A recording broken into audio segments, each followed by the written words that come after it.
Good day, young Catholics. Welcome to our pre-Live Catholic Conference session. And in this session, we'll be talking about one of the beautiful gifts of being a Catholic. Kaya kailangan natin i-utilize tong gift na to kasi it's really beautiful. As you can see, nakikita nyo ngayon sa table, we have, hindi po ito mga libro, but these are actually journals. Kaya later on, you will see a glimpse of kung anong mga nakasulat sa journals na to. Pero this is our topic. This is what we'll be talking about. The beauty of journaling. Mga kapatid, ako personally, I've been journaling since 2008. And for such a long time na, actually, simula elementary days pa lang, nagsusulat na ako. Kaya lang, it was only when I became part of a Catholic charismatic community that I learned to appreciate the beauty of a prayer journal. Na kasama talaga siya sa prayer life ko.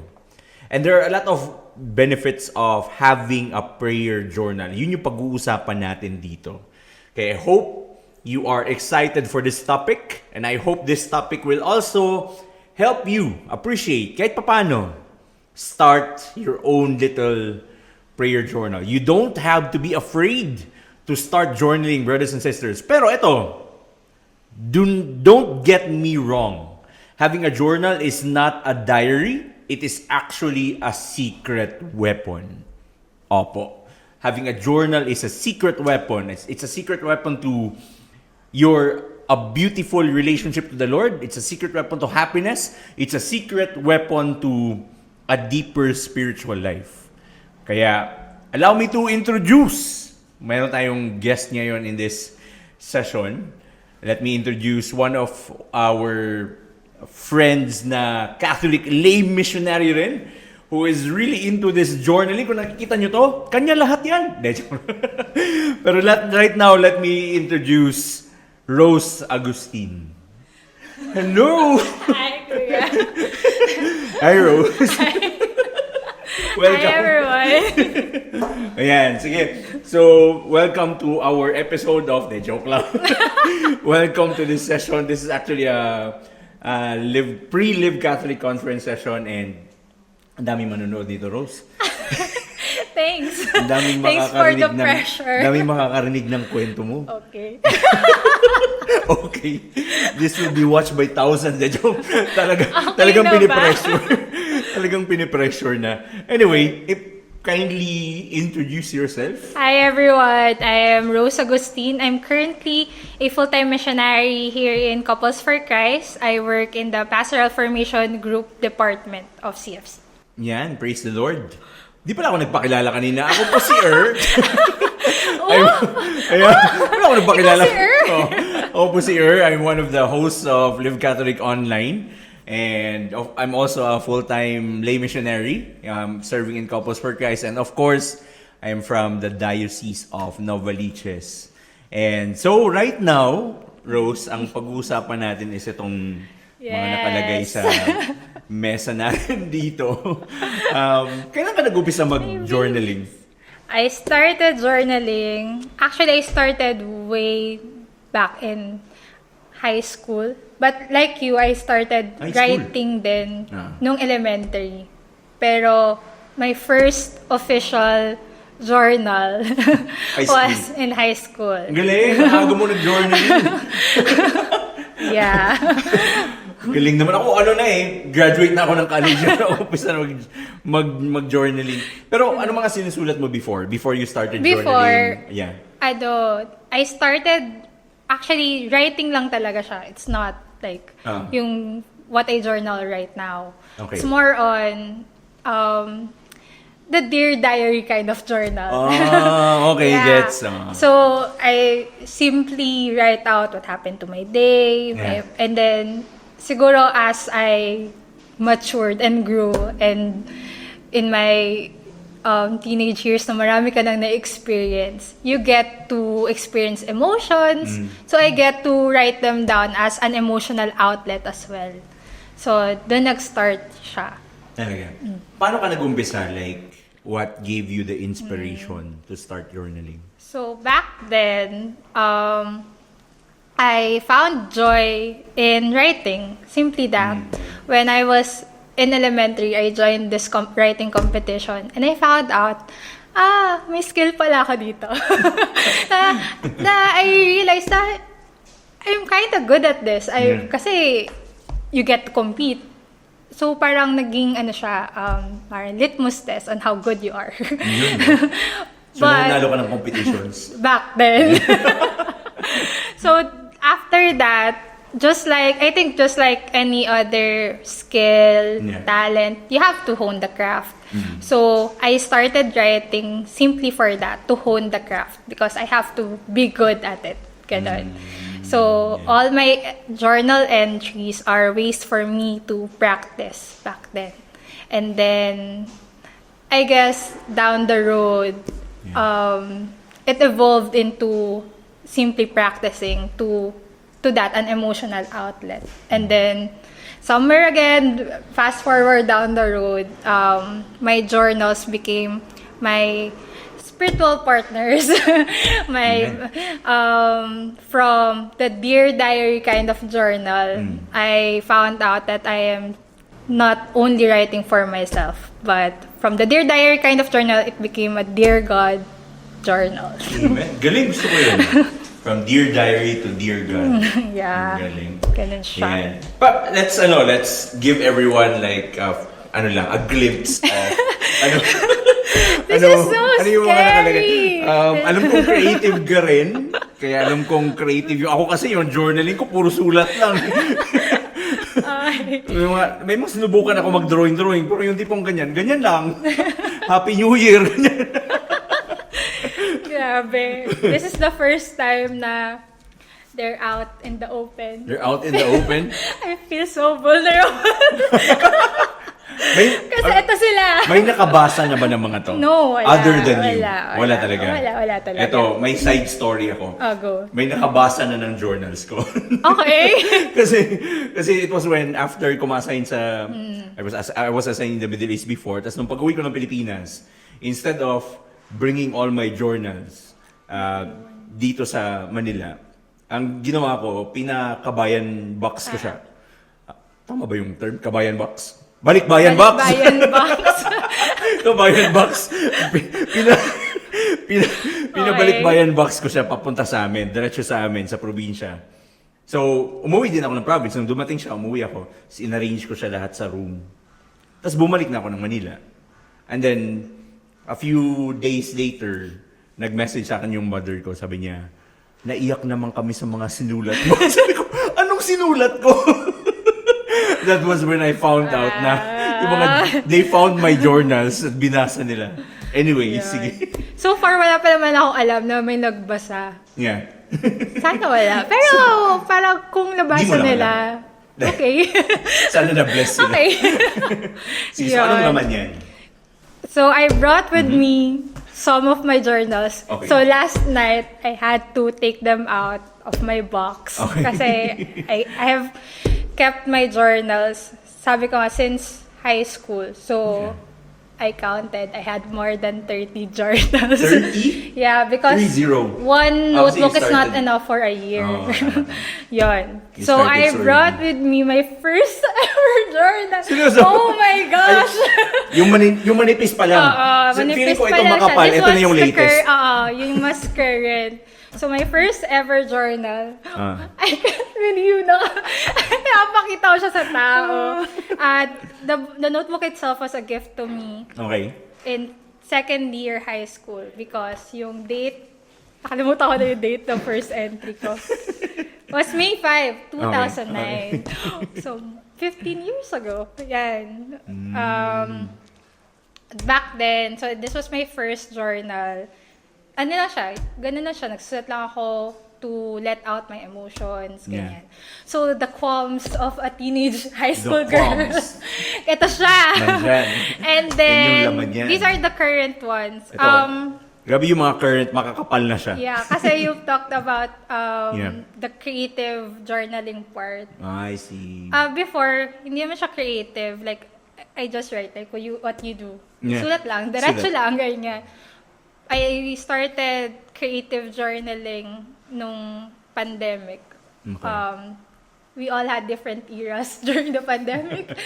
Some had baking eras, may mga bike era. So I had journaling era. We call it bullet journaling. So it's a way to be more artsy, have more creativity with your writing. So I started with that. Ay, naano ko magbukas. Ay, yung buksan. Like, I can O, sige, show magbubukas you. ako. Umpisahan ko. I can show you like Umpisahan ko. yung monthly spreads. Wow. Okay. Eto, just for the benefit of everyone, kung ano yung mga naisusulat namin dito. Ako, umpisahan ko. Sige. I wrote this in January 2, 2018.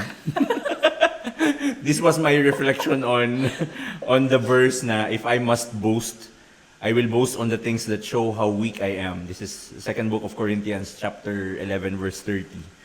Yan, nilagay ko dito, I am a sinner. Who am I? I am a sinner who is forgiven with so much. And so I will love with my entire being. Yun yung Na-shy naman ako. Papakita ko lang creative part. Walang pasta. Yun yun. Okay lang. So, ano nga sa'yo? Sige. Ang lupit! May mga, may mga picture, tsaka... No. So, yung sa journaling part kasi, Yeah. we call this like the monthly spreads. Yeah. So, yun lang yung mapapakita ko kasi Ang galing. on camera. Kasi ito lang rin yung mga nade-design. So, parang every month, I try to design yung parang front page of the month. Ganun. So, for example, this one, again, this was pandemic moment. So, I had a lot of time. Pandemic moment. Yeah, tas May. Yeah. Tapos, ano pa ba nandito? I forgot now. This was 2020. 2020 So, yan. yun. Ano ba po yung mga dala kong journals dito? Itong Kaya, journal ko na sige, blue I can ay read something. 2019. Dahil Sige, ano randomly. sa'yo? Run to me? Randomly ko siya Randomly. na, ano. Sige, go. It says here, I think ito yung verse, whoever humbles himself will be exalted. And then my first line was, I wonder how much I do reflects who I truly am. I cannot. Nag-cringe. I'm getting cringe for myself. Nag-cringe sa sarili niyang sulat. Ano ka ba? Ayun. Tapos, Yun. Because this was my first year in being a full-time. I see. So, Okay. there's a lot of times na I tend to reflect if what I am perceived as ay full-time ba or Yeah. what I show people ay ka-full-time ba. Yeah. I think may mga ganun tayo mga moments Actually, when we're missionaries. may mga ganung moments so, tayo. yun. Ano ba ba? Actually, natawa ako kasi pagbukas ko, itong isa kong journal, my black journal, this is my 2018 journal. Natawa ako kasi meron pala akong creative part niya. Yes. Ipapakita ko siya. Meron akong doodling dito. Kasi mahilig ako mag-doodling Yeah. before. Mahilig ako mag-doodle before. So, yeah, may part na nag-doodle ako dyan dito. Kasi, na-discover ko itong, kinat out ko pa to eh. I think I printed this, tas kinat out ko siya. Isa siyang spoken word. Kaya ko siya kinat out kasi may paborito akong linya dito. Sabi dito, sa oras na to, hayaan mong magpakilala ako. No? Nag-spoken word. Hindi ako ang iyong normal na romantiko. Hindi po lang rosas ang ibibigay ko. Subalit, hayaan mong ako'y magdilig. Ididilig ko'y pulang mas malapot pa sa tubig. Yun ang tunay na pag-ibig. No. Okay. Okay. Na-discover ko lang siya. Ayun. Ang corny. Nagka-cringe rin ako sa sarili kong sulat. Anyway. Praise God. Nagkaroon ka ba ng challenges? Like, especially In writing? Yeah, especially nung umpisan, mga beginning part of journaling. Yung kasi yung mga pinaka-challenging, yung lalo na for those who are starting mag-journal, yung pinaka-umpisa talaga, lalo pang hindi mo pa siya nakakasanayan. It's really challenging to start journaling. Nagkaroon ka ba ng mga moments na ganun? Wala. Charot. Wow! Joke lang. No. I guess yung sa very start, Yeah. it wasn't challenging kasi nga I was only doing this for fun's sake, ganyan. Because, I wanted to pursue a career in writing, mga ganun. So, I need to be good. Yeah. I think the challenge came when I'm doing it intentionally as a prayer. When I was starting to write my prayers. Because there are moments when even praying was hard. Yeah, true. So, parang I had moments when parang sasabihin ko na lang kay God, God, wala ako sa mood. I cannot write anything, ganyan. Or, I think the hardest moment na nung hindi ako makapagsulat was the year 2021 to 2022. That was the pandemic years. Those were, as in, I cannot write for almost the whole year. Yeah. Kaya, yung 2022 journal ko, marami siyang papel na wala. Kasi, makikita mo rin na I had a lot of days na isusulat ko lang kay God ay, Lord, I know you want to tell me this because this is your message. Yeah. But I don't resonate with it. Or I cannot reflect on it. Tapos mag-rant pa ako. Pero after that rant, matumawala na naman ako. Hindi ko na naman siya masusulat ulit. I had a lot of those moments. Yun, definitely. Klaro-klaro talaga no na journaling is really directly connected to our prayer life. Yung sobrang kitang-kita in the way we journal. Kasi ako din, when I open up my journals, kasi nilalagyan ko talaga siya ng date eh. Every page, nilalagyan ko siya ng date para malaman ko kung kailan ko ito sinulat. Yeah. Journaling talaga is really directly connected to our prayer life. Yeah. Diba? So, next question ko sa'yo is, how did like creative journaling or your having a prayer journal help you, most especially in your relationships with other people, in your relationship with the Lord? Since I write my prayers na. From simply writing the emotional things to intentionally writing my prayers. Yeah. Of course, the relationship with God became more intimate. Kasi you're not only allotting a time of your day to pray, but you're really allotting a time of your day to do something, which is to write. And when you write, really, I believe you do not get distracted when you write, compared to just simply praying. And with no intention naman of parang putting down just praying. Of course, we all have different ways of communicating with God. And on my part kasi, I get distracted a lot. So, number one, whenever I pray and write my prayers and tell God my emotions, and it's at the same time I get to reflect on what God is telling me and write to Him how I understood Him. Yeah.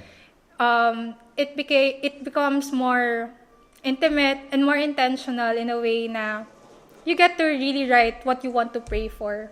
And really, throughout the years I've been journaling, when it comes to me and God, parang mas nakita ko lalo kung paano nag-work si God sa akin. Because my journals are like the manifestations of God to my life. So, especially when I get to reread my past entries, I get to see how God worked in this particular season. Like, obviously, I get to reread all my emotions at that season, what happened to me, what are my problems, what am I feeling at that time, and then at the same time, what is God telling me? Now, sometimes I get to say rin na, but I don't understand it right now, Lord.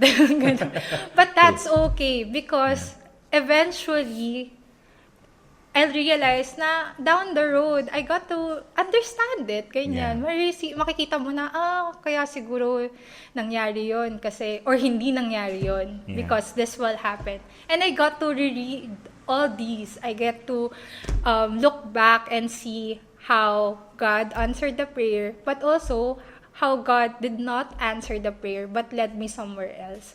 So makikita talaga paano nag-work si God, which for me, at the moment of me writing, did not make sense.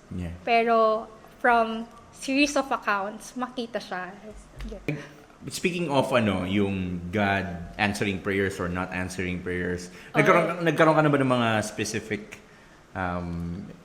experiences in your lives or stories na nangyari sa'yo na nagkaroon ka ng mga answered prayers? Yes. Or yung at least nakita mo lang yung growth? Kasi there are times talaga na when I read my past journals, ang nakikita ko na, ito pala yung pinagdaanan ko before. Ito pala yung struggle ko before. Ang layo ko na doon.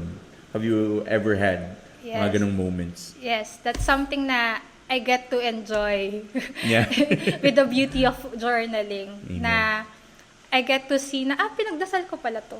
Yeah. Ganyan. Obviously, we cannot depend on memory alone. I don't even remember kung ano kinain ko ng isang araw, gano'n. How much more yung mga bigla lang natin may isip or bigla lang natin nadidesire.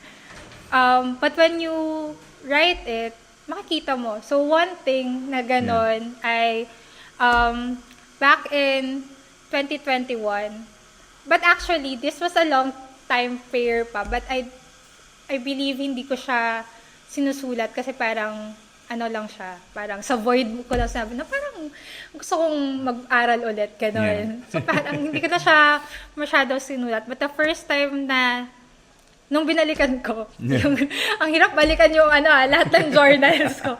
So nung binalikan ko, the first time na nakita kong nasulat ko siya was back in 2021.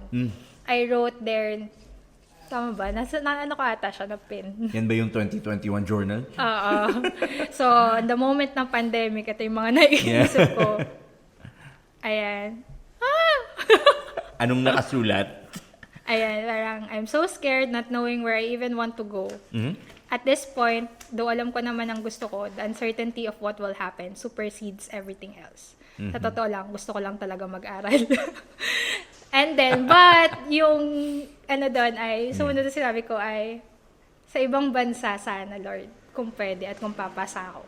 But that did not happen. Okay. Me studying abroad that part did not happen.